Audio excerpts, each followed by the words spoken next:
Abdoulaye Cissé, je suis le directeur exécutif adjoint de Enda Ecopop. Nous sommes là aujourd'hui pour participer à la célébration de la journée internationale sur la gestion des écosystèmes de mangrove. Et nous le célébrons chaque année, surtout le réseau Enda Tiers-Monde. Et ça fait suite aussi avec l'initiative de renforcement des organisations de la société civile sur les ODD. On y travaille depuis déjà quelques années pour aider les communautés à mieux comprendre et mettre en œuvre les objectifs de développement durable, surtout ces objectifs qui sont en lien avec les changements climatiques, la vie aquatique, la gouvernance des ressources, etc. Pourquoi le choix de Saint-Louis? Le choix de Saint-Louis vient du fait qu'on a Enda, le réseau Enda Tiers-Monde, surtout Enda RUP, a une convention de partenariat qui date de longtemps, du fait de feu Elhadji Malick Gaye, qui avait porté cette initiative depuis des années et qui avait travaillé sur la région de Saint-Louis, de manière globale, le département et même la commune de Saint-Louis, surtout sur plusieurs enjeux en lien avec la gouvernance urbaine, mais aussi la gestion et la protection des écosystèmes et de l'environnement. Je vais revenir un peu sur l'importance de la mangrove par rapport à l'écosystème. Je pense qu'aujourd'hui, il n'est plus à démontrer que dans le monde, les choses ont beaucoup évolué du fait de ces changements climatiques. De plus en plus, les ressources, surtout les ressources naturelles, sont perdues du fait de plusieurs facteurs anthropiques, entre autres.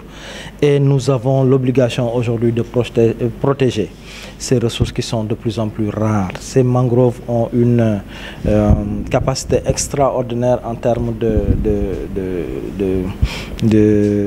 régénération, de vie saine par rapport à nos pays. Et on se rend compte qu'on est en train de les perdre à grande échelle.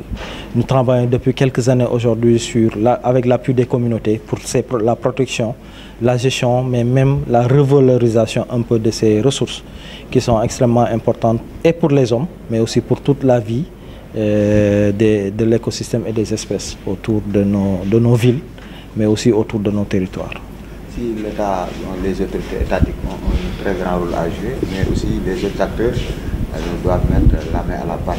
Oui, et ça c'est extrêmement important. Aujourd'hui, on a tout à l'heure parlé de l'importance des politiques à travers les stratégies qui sont élaborées, mais tout ça, pour l'appliquer réellement sur le terrain, ce sont les pratiques qui nous le permettront. Et qui dit pratique dit communauté, dit collectivité territoriale, du acteur de la société civile en partenariat avec les services techniques déconcentrés.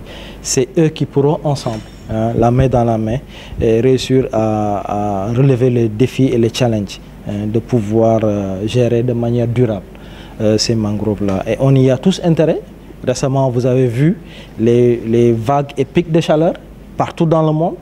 On a vu les inondations et tout ça, c'est l'effet combiné de la destruction de ces écosystèmes. Et on a l'obligation aujourd'hui, surtout pour les générations futures, de préserver ces ressources-là. Malang Sarr, le chargé du développement au niveau du conseil départemental de Saint-Louis, également point focal du cadre de concertation départementale pour la conservation et la préservation des écosystèmes de mangrove. Tout le monde sait que l'environnement est une compétence transférée au niveau des collectivités territoriales et le département de Saint-Louis, les autorités ont pris conscience en tout cas du rôle en tout cas de l'environnement dans le cadre du développement au niveau des territoires.